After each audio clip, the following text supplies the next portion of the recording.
गांव वर्सेस शहर की बम्बू मैगी बिरयानी। परी और बिट्टू बिलासपुर गांव में रहते हैं। वो दोनों 5 साल के हैं और एक दूसरे को बहुत पसंद करते हैं। उनकी मुलाकात एक ठेले के पास मैगी खाते हुए हुई थी। वाह, यहाँ की मैगी का स्वाद तो कुछ और ही है। बिट्टू ने जब ये कहा तब परी भी पास में ही मैगी खा रही थी।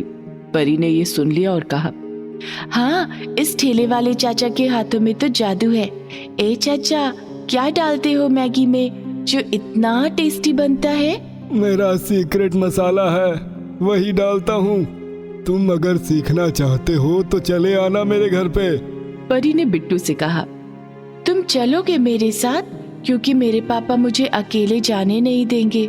हाँ हाँ, क्यों नहीं, मैं भी सीख लूंगा। अगले दिन सुबह दोनों चाचा के घर चले गए। चाचा ने सीक्रेट मसाला बनाना सिखा दिया। बिट्टू और परी को बहुत मजा आया। परी, मुझे नहीं पता था कि खाना बनाकर इतना मजा आता है। हाँ बिट्टू, क्या तुम मेरे साथ खाना बनाना चाहोगे? मैं तो जिंदगी भर तुम्हारे साथ खाना बनाना चाहता हूँ परी। ये सुनकर परी शर्मा गई। इसके बाद दोनों मिलकर हर रोज नए नए तरीके से मैगी बनाने लगे। एक दिन परी ने कहा, हम दोनों को मैगी और बिरयानी दोनों बनाना पसंद है, क्यों ना हम मैगी से ही बिरयानी बनाएं? ये बोलकर दोनों ने बम्बू के अंदर मैगी और बिरयानी मसाला डालकर मैगी बिरयानी बना दिया, जो कि खाने में बहुत स्वादिष्ट बना। और आज 20 साल बाद शहर में बिट्टू रास्ते के पास में ठेला लगाकर बम्बू मैगी बिरयानी बेचता है। लोग ये खाकर बहुत तारीफ करते हैं। वाह, ऐसी मैगी बिरयानी मैंने कहीं पे नहीं खाई। भाई साहब, आपके हाथों में तो जादू है, जादू। जी, असल में ये एक सीक्रेट मसाला का कमाल है। और ये मैगी बिरयानी बनाने का आइडिया जिसके दिमाग से निकला था, अफसोस की बात है कि वो अब इस दुनिया में नहीं है शायद। बिट्टू ने शायद कहा, क्योंकि किसी को कुछ पता नहीं कि परी अभी कहाँ है। 18 साल पहले के एक हादसे के बाद से परी को कोई ढूंढ ही नहीं पाया।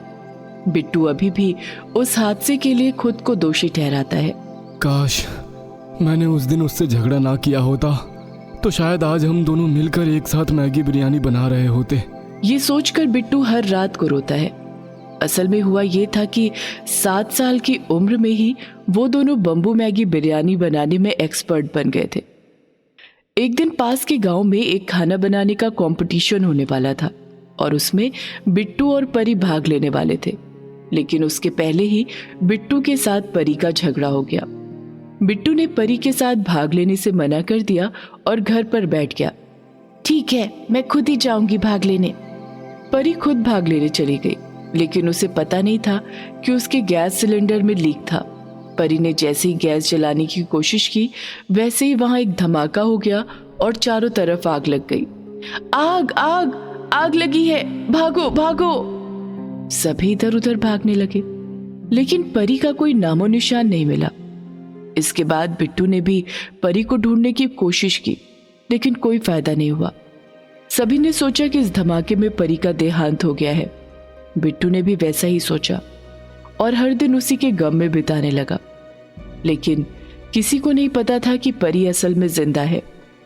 धमाके के कारण परी बहुत दूर एक तालाब के पास जाकर गिरी थी। उसे होश नहीं था, उसे बहुत चोट भी लगी थी। उसकी जब आंख खुली तब उसने देखा कि एक छोटा सा कुत्ते का बच्चा उसके पास खड़ा है और वो अपनी जीभ से परी को चाट रहा है। मैं कहाँ हूँ? मैं कौन हूँ? धमाके की वजह से परी सब कुछ भूल चुकी थी। उसे पहले का कुछ भी याद नहीं था सिवाय बम्बू मैगी बिरयानी बनाने के बारे में। कुछ देर बैठकर उसने उस कुत्ते को गोद में ले लिया। मुझे कुछ याद नहीं आ रहा, शायद तू ही मेरा दोस्त है। चल कहीं और चलते हैं। परी उस कुत्ते को लेकर चलते चलते शहर की ओर चली गई और गांव में सभी परी को याद करने लगे। शहर पहुंचकर परी ने एक ढाबे पर काम ले लिया। वहां वो बर्तन साफ करने लगी और काम करने के बाद ढाबे के पास वाली एक झोपड़ी में उस कुत्ते के साथ रहने लगी।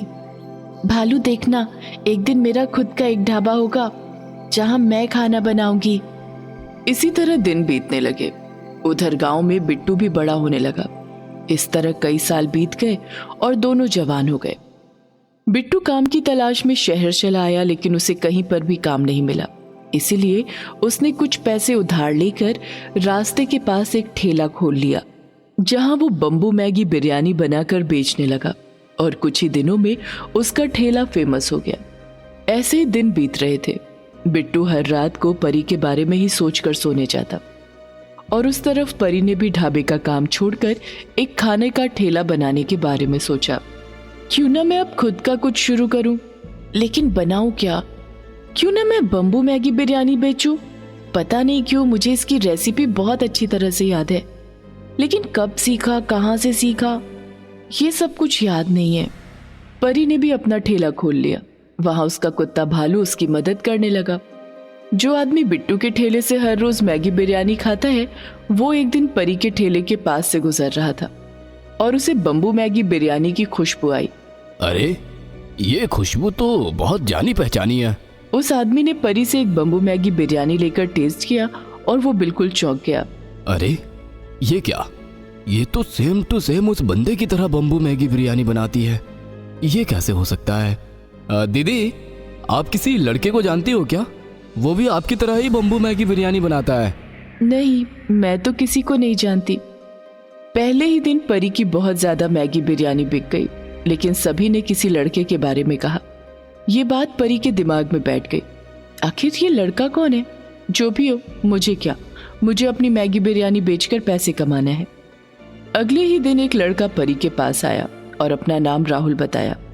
राहुल के साथ परी की दोस्ती हो गई और कुछ ही दिनों में वो दोस्ती प्यार में बदल गई। दोनों एक दूसरे को चाहने लगे। राहुल बहुत अच्छा लड़का है, मैं उससे शादी करना चाहती हूँ। और उस तरफ बिट्टू के ठेले पे जाकर उस आदमी ने कहा, भाई साहब, पता है, इसी शहर में एक लड़की है जो बिल्कुल आप ही की तरह बम्बू मैगी बिरयानी बनाती है। नहीं नहीं साहब, आपको कोई गलतफहमी हो रही है। मैं एक सीक्रेट मसाला डालता हूँ जिसके बारे में केवल मुझे ही पता है। लेकिन मैंने उस लड़की की मैगी बिरयानी खाई है जिसका टेस्ट बिल्कुल आप ही की तरह है। बिट्टू चिंता में पड़ गया। इस सीक्रेट मसाले के बारे में केवल मुझे पता है और परी को पता था। इसका मतलब कहीं वो परी तो नहीं? अगले ही दिन बिट्टू परी के ठेले के पास गया और चौंक गया। ये तो परी ही है। परी, मुझे पहचान रही हो? मैं बिट्टू हूँ परी। लेकिन परी बिट्टू को पहचान नहीं पाई। कौन हो तुम? मैं नहीं जानती, चले जाओ यहाँ से, मुझे तंग करना बंद करो। तभी राहुल आकर परी से हंस हंस कर बातें करने लगा। परी ने राहुल का हाथ पकड़ा। ये देखकर बिट्टू का दिल टूट गया। ये क्या हो रहा है मेरे साथ? मुझे पक्का यकीन है कि ये परी ही है, बिल्कुल उसी की तरह दिखती है और इसे सेम टू सेम रेसिपी पता है। इतना इत्तेफाक कैसे हो सकता है? लेकिन ये लड़का कौन है? मुझे पता लगाना ही होगा। बिट्टू परी के ठेले से थोड़ी दूर पर ही खड़ा रहा और राहुल जब वहां से जाने लगा तब बिट्टू ने राहुल का पीछा किया और तभी बिट्टू के सामने राहुल की पोल खुल गई। मैं तो बस परी से बम्बू मैगी बिरयानी बनाने की रेसिपी सीखना चाहता था। अब मैंने सीख लिया। अब मैं परी को इस दुनिया से हटा दूंगा और मैं बम्बू मैगी बिरयानी बनाकर बहुत पैसे कमाऊंगा। ये सुनकर बिट्टू को सब कुछ समझ में आ गया और वो परी को सब कुछ बताने के लिए उसके पास गया। लेकिन परी ने कुछ भी विश्वास नहीं किया। नहीं, राहुल से मैं प्यार करती हूँ, तुम मुझसे झूठ बोल रहे हो। परी ने उसे भगा दिया। लेकिन बिट्टू तो परी से मोहब्बत करता है, वो कैसे परी को छोड़कर जा सकता है। रात को राहुल परी को लेकर एक सुनसान जगह पर गया। राहुल उन दोनों का पीछा करता रहा और वहां जाकर राहुल ने एक डंडा निकाल लिया। ये क्या राहुल, ये तुम क्या कर रहे हो? तुझे खत्म कर रहा हूँ। राहुल ने डंडा चला दिया और वो डंडा परी के सर के पीछे लगा। परी बेहोश हो गई। तभी बिट्टू ने राहुल पर हमला कर दिया और उसे मार मार कर बेहोश कर दिया और फिर परी के चेहरे पर पानी छिड़कने लगा। परी को होश आ गया और उसे पहले का सब कुछ याद आ गया। मुझे सब कुछ याद आ गया। मैं परी हूँ, बिलासपुर की हूँ मैं। हाँ परी, और मैं बिट्टू हूँ। बिट्टू, मेरा बिट्टू। परी और बिट्टू ने एक दूसरे को गले लगा लिया। राहुल को पुलिस के हवाले कर दिया गया और उसके बाद बिट्टू और परी ने शादी कर ली। उसके बाद दोनों एक साथ बम्बू मैगी बिरयानी बेचने लगे और दोनों खुशी से जीवन बिताने लगे।